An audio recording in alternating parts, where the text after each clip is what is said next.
Salut les amis, j'espère que vous allez bien. Aujourd'hui, on va faire une vidéo où on va vous lire une aventure avec Robinson Crusoe. Voilà, donc c'est un livre que je vais vous lire. Aujourd'hui, je m'appelle Divine, je suis une youtubeuse avec ma grande sœur Wisdom.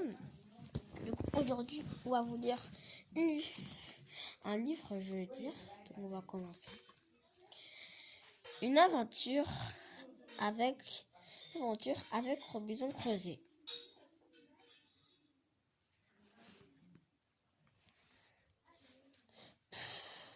Qu'est-ce qu'on pourrait bien faire? J'ai une idée, dit Paloma à son frère Enzo. Prenons un livre. On ne s'ennuie jamais qu'on lit.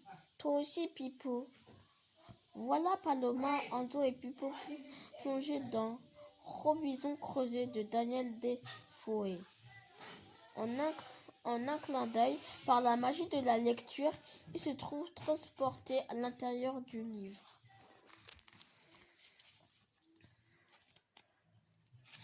Première page. Deuxième page. Tu crois que Robinson Crusoe habite ici? Demande Enzo. C'est bizarre, il n'y a pas de porte, pas de fenêtre, dit Paloma. Regarde, Pipo a creusé un tunnel sous la palissade. Waf, waf, waf. Ce qui veut dire en langage chien, suivez-moi.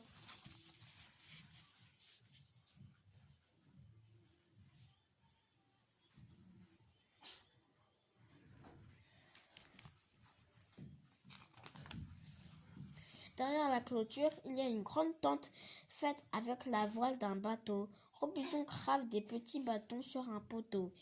Et il est si chevelu, si barbu qu'on ne voit ni ses yeux, ni sa bouche, ni son nez, ni son menton, ni rien du tout. C'est normal, chuchote Enzo. Il n'y a pas de coiffure ici. Bonjour, monsieur Crusoe, dit Paloma.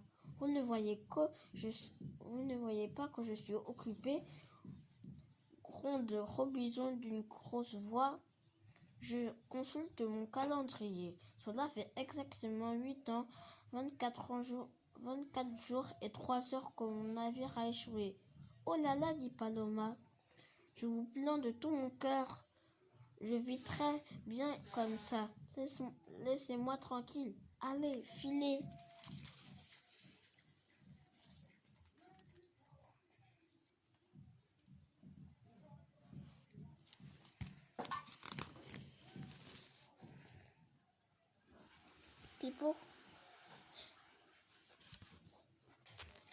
Pipo cuine tout chagriné. Il n'est pas méchant, lui dit Enzo. C'est juste qu'il est tout seul depuis trop longtemps. Paloma fouille les poches de sa salopette. On pourra devenir amis et jouer ensemble. J'ai un yo-yo des bulles de la pâte à modeler. Robinson grogne agacé. Décarpucé. Du vent, du vent.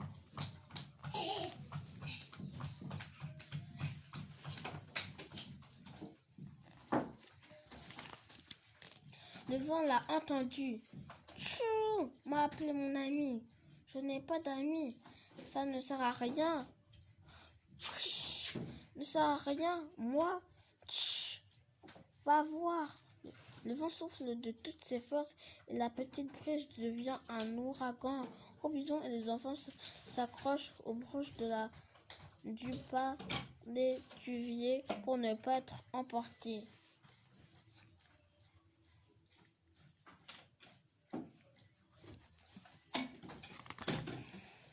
La grande tente gonfle et la maison de Robinson s'envole. Puis le vent se calme et disparaît. Robinson s'écroule sur le sable. Où est-ce que je vais dormir? Comment vais-je me protéger des bêtes sauvages et des serpents qui piquent?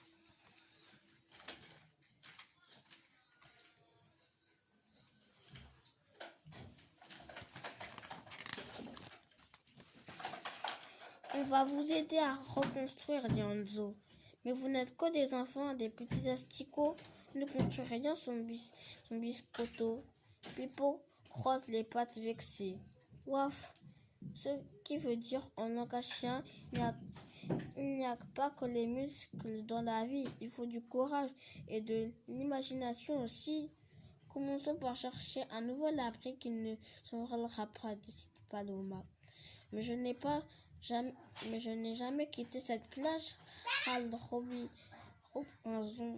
C'est dommage, l'île doit être magnifique.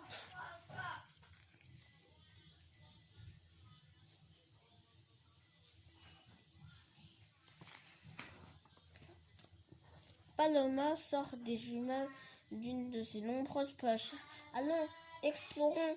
Il traverse la jungle, se fraye un passage entre les broussailles, écarte les lianes, les iguanes, les boas, les bœufs, moka, et trouve enfin une cascade et un bois bas. Parfait cet arbre, dit Anzo. En plus, vous aurez l'eau courante et vous serez protégé de la pluie et des bêtes sauvages, ajoute Paloma.